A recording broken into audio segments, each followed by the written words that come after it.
लेते हैं, लेकिन उनके सवाल लेने से पहले मुलाकात करवाना चाहेंगे कृष्णा यादव से।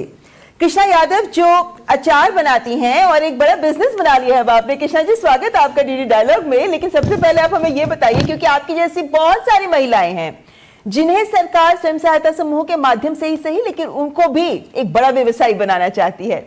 आपने जो अपना अचार का बिजनेस शुरू किया, तो अगर हम मुद्रा की बात करें, फंड की बात करें, तो वहां जाहिर है आपको भी मुश्किल आई होगी ना।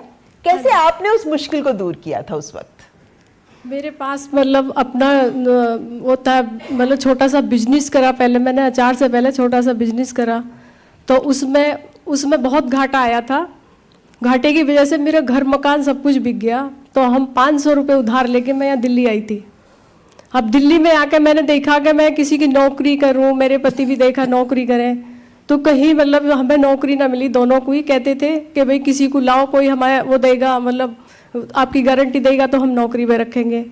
तो मैंने ऐसा देखा, तो फिर हम किसको गारंटी को लाएं। हाँ भाई, तो हमने जो खेती बटाई पहली और खेती में सब्जियां उगाई। जब हमने सब्जियां उगाई तो सब्जियों में हमने देखा मार्केट में कि भाई कभी तो हमें आमदनी ठीक हो रही है, कभी हमारा जो ना मतलब हमें फेंके भी आनी पड़ रही है, खेत में जुतवानी पड़ रही है। तो ये तो जितना हम खेत में लगाते हैं उतना भी दाम नहीं मिल रहा हमें। तो अब मैंने इसका सोचा, मैंने अपने हस्बैंड से बोला, मेरी दादी जो बहुत अच्छा अचार बनाती थी, गाजर का और गोभी का भी, तो मेरी दादी तो बहुत अच्छा अचार बनाती थी। आप मेरे को ट्रेनिंग कहीं से करा दो तो मैं इसका अचार बना के, और हमारा अच्छा खासा बिजनेस हो जाएगा। हम कहीं मतलब इसको शुरू करेंगे तो अच्छा होगा, हमारा काम चल जाएगा। तो इस तरह से मैंने बोला इनसे। तो दिल्ली में यहाँ कृषि विज्ञान केंद्र उजवा नज़दीक है मेरे, तो हमने वहाँ से मैंने ट्रेनिंग ली और उन्होंने बहुत सहायता करी हमारी। जब मैंने ट्रेनिंग ली तो फिर मेरे को इसमें पैसे की ज़रूरत पड़ी जी।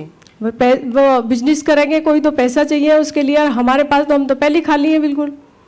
तो अब मैंने पैसे की ज़रूरत पड़ी तो किसी से उधार लिए। तो जब उधार लिए तो पैसे, उसका ब्याज मेरे को बहुत ज़्यादा पड़ा। भाई ब्याज भी नहीं निकल पा रहा है इसका पैसे का, तो मतलब हम कैसे चुका पाएंगे? मतलब अपने बच्चे पालेंगे या हम ब्याज का देंगे या हम खेती में सब्जियां उगाएंगे, क्या करेंगे? फिर उसमें भी बहुत सोचा मैंने सोच के फिर इनसे बोला कि भाई कहीं से लोन हो जाए हमारा सरकारी बैंकों से तो हमें ज़्यादा अच्छा होगा। तो अब मेरे पति ने यहाँ मतलब बड़ौदा बैंक है एक सरकारी बैंक, उससे पता करा हमारे नज़दीक में। तो उससे पता करा तो कहने लगे भाई अपने ये कागज़ लाओ। उस समय पे मतलब हम बहुत दिक्कतें आई, ऐसे 25 साल पहले की बात है। उस समय आपको इतनी मुश्किलें आई, फाइनली आपने कर्ज उठाया, आपने साहूकार से भी कर्ज उठाया था। और उसके बाद आपका बिजनेस शुरू हुआ। लेकिन आज आप 152 तरह के अचार भी बनाती है कृष्णा जी। लेकिन आपको लगता है कि अब जिस तरीके से सरकार सहायता कर रही है स्वयं सहायता समूहों की, मुद्रा लोन के जरिए, महिलाओं की भी, आपको लगता है कि अगर आज के वक्त आपको मौका मिला होता तो शायद जल्दी खड़ी हो जाती अपने पैरों पे? नहीं, अब भी मैं मशीनों के लिए फिर लोन कराया, अब भी कराया। अब मैंने 1 करोड़ का लोन कराया है, तो अब बड़ी आसानी से लोन मिल गया। और लोन मिल के हमने जो ना अपनी मशीनें लगाई और काम शुरू करा। तो ऐसा नहीं है कि मतलब हम जो ना मतलब कर रहे हैं काम, और बहुत आगे बढ़ाया काम को। और आज मेरे साथ मतलब बहुत हमने ग्रुप बनाए, अपने छोटे छोटे ग्रुप बनाए, छोटे छोटे ग्रुप बना के, और उनको महिलाओं को ट्रेनिंग दी, ट्रेनिंग देके उनको अपने काम खुलवाए। तो यानी आपने अपने ही आप पैरों पे खड़ी नहीं हुई, आपने बहुत सारी महिलाओं को भी आत्मनिर्भर बनाया। यहाँ पे एक बार तालियां हो जाए प्लीज कृष्णा जी के लिए। शुक्रिया।